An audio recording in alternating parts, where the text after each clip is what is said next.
service if you have a food allergy.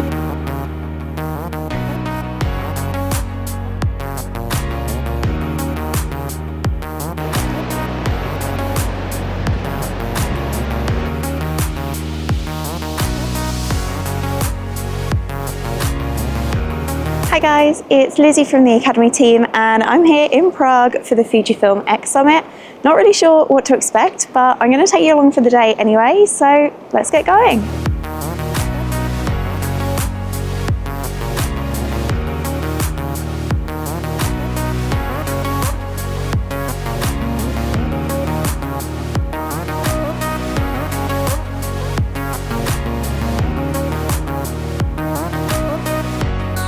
We're thrilled to introduce the latest addition to the GFX series.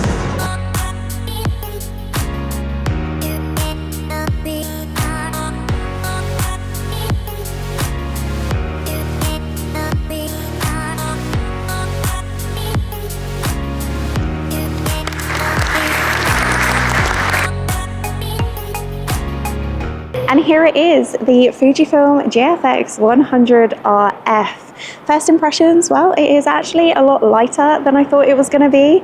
Usually when you think medium format, you're thinking big and heavy cameras, but that is just not the case anymore. This is actually the smallest and lightest weight GFX camera in the series. And it is also the first one to feature a fixed lens. So on here we have a 35mm f4, and one of the really cool things about it is that it is a leaf shutter, and this just means that the metal plates of the shutter mechanism are inside the lens rather than in the camera body. And there are a lot of advantages to this, quieter shooting being one of them, and better flash synchronization, but it also just adds to a whole different shooting experience. Internally, the features are very similar to the GFX 100S Mark II. So we have a 102 megapixel large format sensor, we've got the X Processor 5, and we've got up to 4K 30 video recording.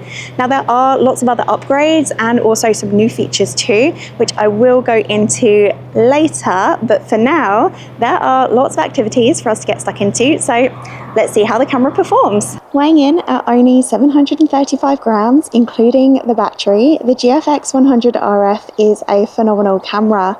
With its rangefinder style, sleek metal design, and manual controls giving it that classic Fujifilm look and feel, but there's still something really unique about it. Along with that large sensor and high-speed processor, we also have Fujifilm's latest AI-based subject detection AF, which can recognize a wide variety of subjects.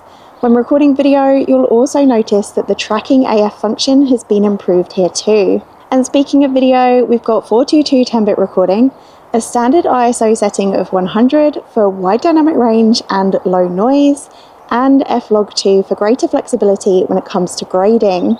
For the first time in the GFX series, we have a built-in 4-stop ND filter to offer you more control when shooting with slower shutter speeds, and this camera also features an aspect ratio dial, allowing you to easily switch between 9 different aspect ratios, like 1:1, 3:4, and 17:6, so you can quickly switch up your creative angle for the story that you want to tell. This is just one of the many benefits of large format shooting. The fixed 35mm f4 is a 28mm equivalent in 35mm format, and it's really versatile for a range of different subjects. It's got great close-up performance with a 20cm minimum focus distance, and the digital teleconverter function makes it even more user-friendly. You can switch from the standard 35mm to 45mm, 63 or 80mm, which again adds flexibility to accommodate whatever scene it might be. So whether it's street, travel, documentary, portraiture, whatever the story is that you want to tell, the Fujifilm GFX 100RF will be able to capture it with ease in extraordinary detail. And let's not forget, you've also got access to Fujifilm's much beloved film simulation modes, 20 to be exact, including Real Race and my most favourite, Across. And there you go, that's it. My time here in Prague is over, and I did just want to end this video by saying I know this was a really brief introduction to the new Fujifilm camera, so if you did want to find out any more information on the Fujifilm GFX 100RF, then head on over to jessops.com now, or pop into your nearest store where one of our experts will be more than happy to help. Hope you enjoyed watching this video, and if you have, don't forget to give it a like, hit subscribe and smash that bell icon so you can stay up to date on all our latest content. That's it from me. Thank you so much for watching, and I'll catch you back in the UK. Bye.